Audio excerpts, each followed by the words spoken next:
Now, next slide, land degradation. This is also a very important point, land degradation. इसका मतलब क्या है कि मिट्टी, जमीन, जहां पर ये नेचुरल रिसोर्स पैदावार होगा इनका लैंड की क्वालिटी डिग्रेड होती जा रही है डे बाय डे। तो अब ये भी बहुत ज़रूरी पॉइंट है, ये 5 पॉइंट्स भी हमें लर्न करने हैं। ये भी बोर्ड एग्जामिनेशन में पूछा जाता है कि 5 कॉजेज ऑफ लैंड डिग्रेडेशन। तो पहला देखें, large scale soil erosion cause by running water and wind. Soil erosion क्या है? टॉप सॉइल जो कि ऊपर मात्रा में होता है, ये रनिंग वाटर, जब वाटर का फ्लो आता है या हवा से चला जाता है। टॉप सॉइल में क्या है? पकड़ है एक प्लांट की ग्रोथ की। तो इसका फर्स्ट पॉइंट देखते हैं, dumping of waste material from mining centre and industrial unit. जब वेस्ट मटेरियल फैक्ट्री से डंप होगा और माइनिंग सेंटर्स में, इंडस्ट्रियल यूनिट्स में ये एक खाली लैंड में डंप किया जाता है, तो ये लैंड की वैल्यू घटाने लगता है, क्योंकि इनमें बहुत सारे केमिकल्स होते हैं जो कि पूरे जमीन के अंदर जाते हैं और वहाँ का लैंड डिग्रेड अपने आप ही, वहाँ लैंड का जितना भी उसके अंदर पॉस्चर रहता है, टेक्सचर रहता है टू ग्रो एग्रीकल्चर प्रोडक्ट्स, ये डिप्लीट होने लगते हैं। सेकेंड पॉइंट इसका है, over irrigation leads to increase in salinity and alkalinity in the soil.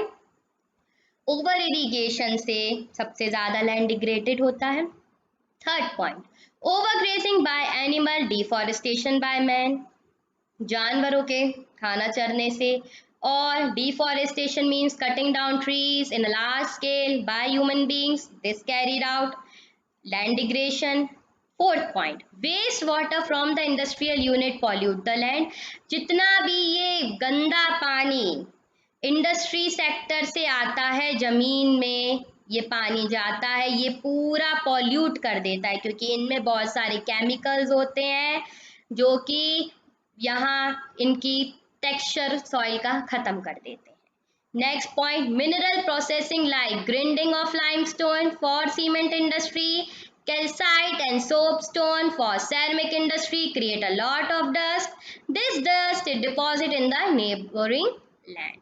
तो these 5 points you have to learn कि land degradation हमें कैसे बचाना है, जमीन का उत्पादन हमें लेके आना है, उसका बस एक ही तरीका है, एफॉरेस्टेशन, ग्रोइंग ऑफ ट्रीज। और ये डिप्लीट के कॉजेस क्या है? वेस्ट डंप करना, over irrigation, glazing of animal, deforestation, waste water from industrial unit, mining processing. Now we are going to next slide. Land conservation measures. It is also very important कि land degrade तो होता है, लेकिन अब हम इस land जमीन को बचा कैसे सकते हैं? तो जमीन को बचाने के लिए सबसे पहला पॉइंट है, soil erosion can be prevented by ending deforestation, controlling grazing, encouraging afforestation and practicing terrace farming in hilly area. हमें सॉइल इरोजन, सॉइल जो टॉप सॉइल है, पहले तो सॉइल की तीनों कैटेगरीज याद रखनी पड़ेंगी, टॉप सॉइल, सब सॉइल, बेड रॉक। तो जो टॉप सॉइल, उसको रोकने के लिए सबसे बड़ा कारण ये होता है कि वो इसलिए चला जाता है क्योंकि लैंड डिफॉरेस्टेशन हो जाता है, मतलब लार्ज स्केल में trees had been cutted down. तो इसके लिए सबसे ज्यादा जरूरी है कि हमें एफॉरेस्टेशन करना, ताकि वो पेड़ बचा सके टॉप सॉइल को। कंट्रोल ग्लेजिंग, जितने भी जानवर हैं जो ग्लेज करते हैं लैंड पे, इनको कंट्रोल करना। Encourage afforestation, practice terrace farming in hilly area, terrace farming बनाना, ताकि ये एकदम से जब बारिश आए या फ्लड आए या कुछ भी होता है नेचुरल कैलेमिटी, तो टॉप सॉइल पूरा नीचे ना चला जाए। Second point, preparation of shelter belts of plants and stabilization of sand dunes by growing thorny bushes will help to prevent land degradation in desert. तो हमें शेल्टर बेल्ट प्लांट के लिए बनाना है, स्टेबलाइजेशन सैंड ड्यून्स, ये जो रेत है वहाँ पर हमें कैक्टस या ऐसे पेड़, थॉनी पेड़ वहाँ पर ग्रो करने चाहिए जो वहाँ के रेत को रोके रखे, to prevent land degradation in desert. Now third point, very important, mining activity should be control, new technology should reduce wastage that can be adopted. Fourth point, industrial waste should be chemically treated to remove the harmful substances. Next point, urban waste should be used for the production of biogas and biomanure. Last point, over irrigation should be stopped and new method of irrigation should be followed. So these all point you have to learn कि land को हमें conserve कैसे करना है. तो अभी भी हम एक क्विक रिवीजन ले सकते हैं. With the help of ending deforestation, glazing control करना, encouraging afforestation, practicing terrace fire, these all points you can write in your examination directly. Stabilizing sand dunes, preventing land from degrading in desert, mining activity to be controlled, new technology, reduce wastage, industrial waste should be chemically treated to remove the harmful substances, urban waste should be reduced, biogas, biomanure, and over irrigation should be stopped, new methods of irrigation should be followed. Now next point, soil as a resource. Soil as a resource plays an important part. So first, we will learn the uppermost layer of the earth crust, which is loose, broken and usable for plants, is called soil. Mostly it is known as topsoil. Second point, soil consists of mineral matter such as sand and clay and organic matter such as humus, bacteria and earthworm. Soil is formed mainly due to the process of weathering. As a result, weathering, a layer of loose rock material is formed on the land surface. In this layer remains undisturbed for a long period of time. Chemical, physical and organic changes can take place in it. These changes led to deforestation of mineral soil and can help in the formation of soil. Now, factors influence soil formation process. This is also a very important topic. This creates कि कैसे हमें एक soil के formation के process को influence करना है, बचाना है. That are 4 points: climate, topography, nature of parent rock, vegetation. Climate decides the rate of weathering and a type of vegetation. Topography of the land decides the accumulation of the soil. Nature of parent rock decides the composition and texture of the soil. Vegetation decides the amount of humus available in the soil. Next point, there are 6 types of soil. So we have to learn these 6 types of soil, their nature, where they belong to, which region, we can derive it, what crops grow in this region. Every time one question always comes in the type of soil, that what are the type, where it is found. It can come in a map that tell where is black soil available, lateral soil available in India. So we have to learn these 6 types of soil. So first I am going to alluvium soil. This is the photo of alluvium soil. Okay. Now, alluvium soil is the most fertile and widespread found in India. It is in abundance. It is found in major states of India. It is formed due to the fine silt called alluvium by the rivers. So, deposition means जोड़ना. Fine silt means कि मिट्टी, पतली चिकनी मिट्टी, available by the river, जो हमें नदी के पास मिलती है. It is found in the northern plain, Gujarat plain and the coastal plain. It consists of sand, छनी हुई sand, silt and clay. It is divided into 2, khadar and bhangar. So this is a very important part of alluvium soil, that it is divided into 2. Khadar, newer alluvium, bhangar, older alluvium. It consists of soil nutrients such as potash, phosphoric acid and lime. So it is fertile and good for growth of sugarcane, rice, wheat and pulses. तो हमें अब इसके differences भी याद करने हैं, because sometimes it are distinguish between Khadar and Bhangar. तो भांगर is the largest part of the northern plain. It is composed of oldest alluvium. हमें याद रखना है. Khadar, the flood plains formed by the younger alluvium called Khadar. Second point, they lie above the flood plain. They resume in terraces. Khadar, the soil in this region is renewed every year and it is highly fertile. क्योंकि ये हमेशा younger है, new aluminium इसमें होता है और fertile रहता है. एवरी ईयर नए डिपॉजिट्स आ जाते हैं इसमें, which make that accurate. Soil of this region locally known as खानकर and it is composed of calcareous deposit. Khadar, this region is very suitable for intensive agricultural activities. Next slide. This is black soil. Okay, and black soil is also very important. 1 marks का तो हमेशा question आ जाता है, which soil known as regular soil. तो answer रहता है regular black soil. और हमेशा आ जाता है कि किस स्टेट में पाया जाता है, क्या क्रॉप पैटर्न है. तो एक बार इसको भी हम अच्छे से पढ़ लेते हैं. Black soil is also known as a regular soil. Regular means cotton. Best soil for cotton cultivation. Most of the decane is occupied by black soil. High water retaining capacity. Soil is sticky, wet and shrink when dried. Self-flowing is a characteristic of the black soil as it develops a white crack when dried.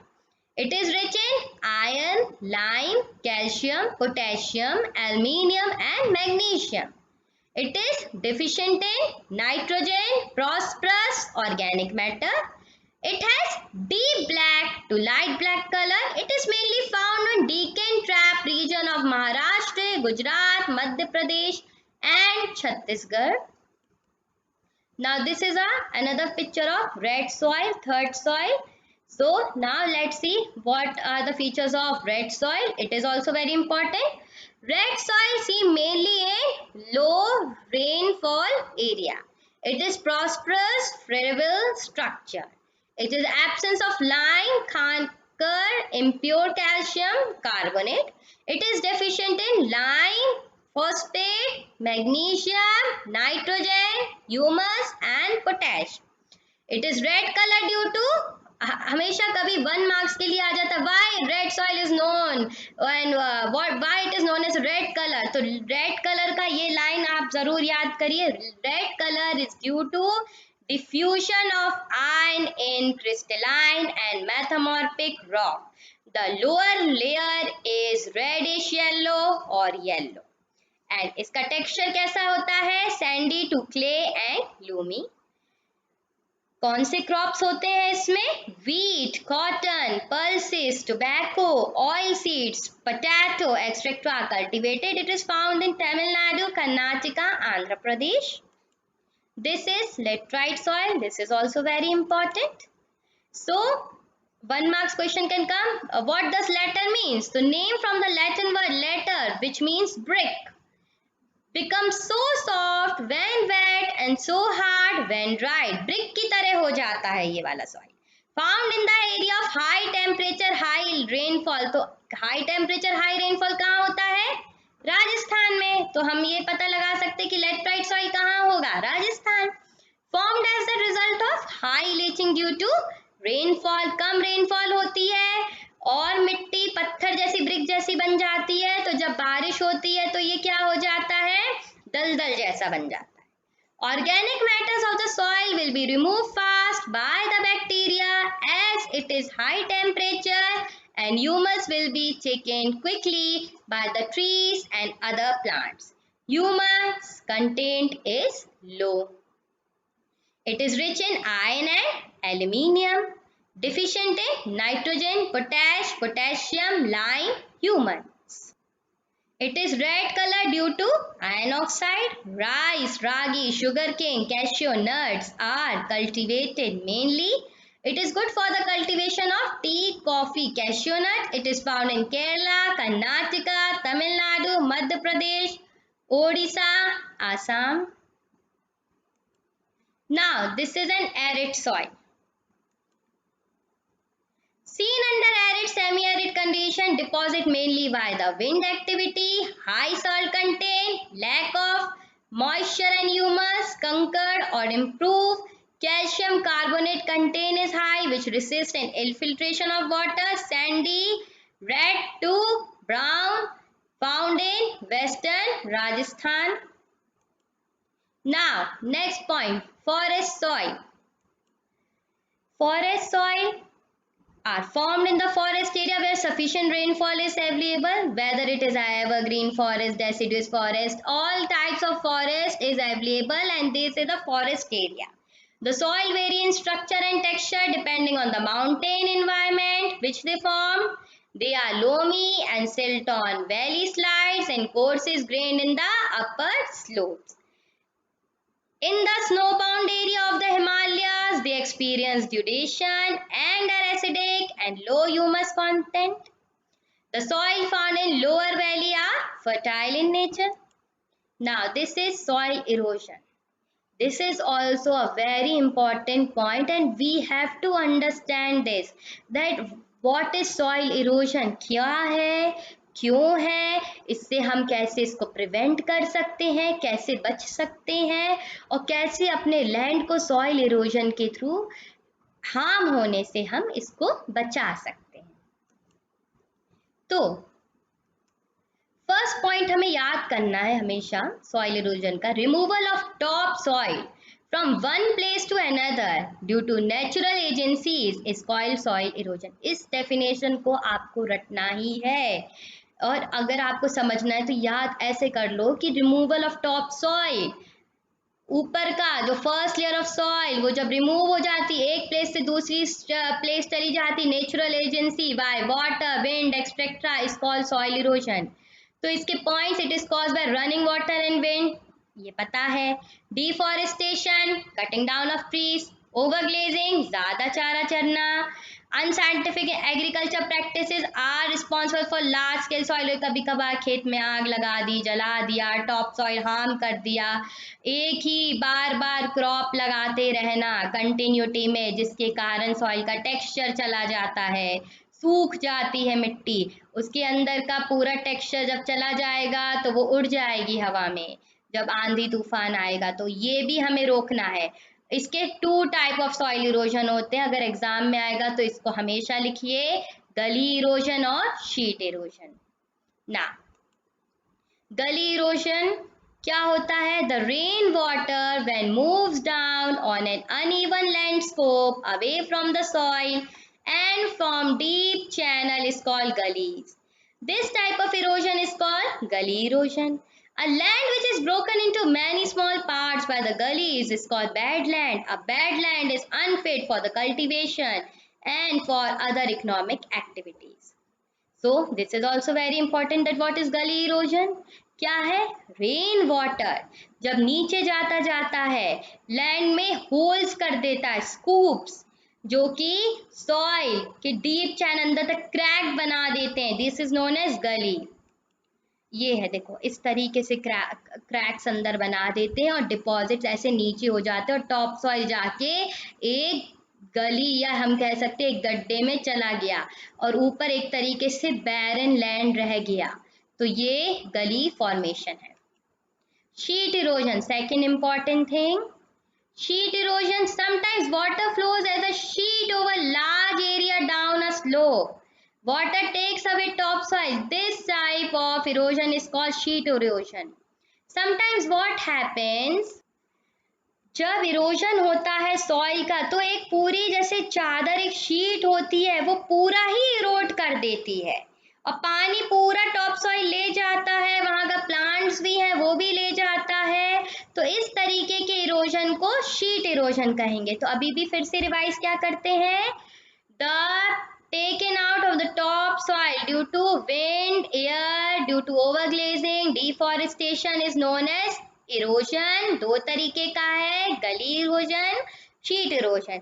गली erosion में क्या है, deep cranks आ जाते हैं जिसमें वो soil deposit हो जाता है, टॉप सॉइल आके ऊपर बैरन हो जाता है जगह। शीट इरोजन में क्या है, पूरा ऊपर का टॉप सॉइल ही चला गया है ना। Next slide, soil conservation measures, ये भी एक इम्पॉर्टेंट है, ये भी हमें याद करने की बहुत ज़्यादा ज़रूरत है, इम्पॉर्टेंट टॉपिक रहता है। तो दो तरीके के कंजर्वेशंस हैं सॉइल के। फर्स्ट, काउंटर प्लोइंग, इसमें क्या है, ploughing along with contour lines can decelerate the flow of water down the slopes. ये फोटो आप देख सकते हैं, इस तरीके से काउंटर फ्लोइंग होती है, जिसमें अलग अलग एग्रीकल्चर प्रोडक्ट्स हम कह सकते हैं, अलग अलग उसमें काउंटर लाइंस बनाई जाती है जहां पर इनको उगाया जाता है, ताकि जब एकदम से जब बारिश हो या कोई नेचुरल कैलेमिटी आए तो पूरा ये फ्लो होके नीचे ना चले जाए, मिट्टी बची रहे और इरोड ना हो जाए, और ये जब प्लांट्स रहेंगे तो इनका क्रॉपिंग पैटर्न रहेगा, और मिट्टी जब सहूलियत के अनुसार रहेगी, क्रॉपिंग पैटर्न रहेगा, तो और अगला जब ये प्रोडक्ट हटेगा, इस दूसरा एग्रीकल्चर प्रोडक्ट इस पे लगाया जा सकता है। Terrace farming, another important thing, steps can be cut down on the slope, making terrace cultivation restricts soil erosion. ये आपने 5th-6th क्लास में भी पढ़ा होगा कि कैसे टेरेस फार्मिंग होती है। This are always taken out in the hilly area, Himachal Himalayas के एरियाज में ये बहुत ही आम बात है ये वाली टेरेस फार्मिंग देखना। तो ये इस तरीके से इसका पैटर्न रहेगा ना। स्ट्रिप क्रॉपिंग, ये इस तरीके की होती है, फोटोग्राफ में आपको दिख रहा है, large fields are divided into strips, part में डिवाइड कर दी जाती हैं। Strips of grass are left to grow between the crop, the break up the force of the wind, this method is called strip cropping. बीच में घास को grow होने के लिए छोड़ दिया जाता है ताकि वो विंड को रोक सके, ताकि जब बहुत तेज लार्ज एरिया में जब विंड आती है तो वो पूरे खेती को नष्ट ना कर दे, बीज को नष्ट ना कर दे, छोटे छोटे पेड़ों को नष्ट ना कर दे जब वो उग रहा है तो इसलिए स्ट्रिप क्रॉपिंग करी जाती है ना। Next slide, shelter belt, planting lines of trees to create a shelter, इस तरीके से ये शेल्टर फॉर्मेशन हो जाता है। और इसी के सहारे अभी चैप्टर 1 आपका कंप्लीट हो गया है। अब मैं आपकी चैप्टर 2 का जब एग्रीकल्चर की मैं वीडियो बना लूंगी तो I will surely post it to you. Thank you, thanks a lot for watching my video.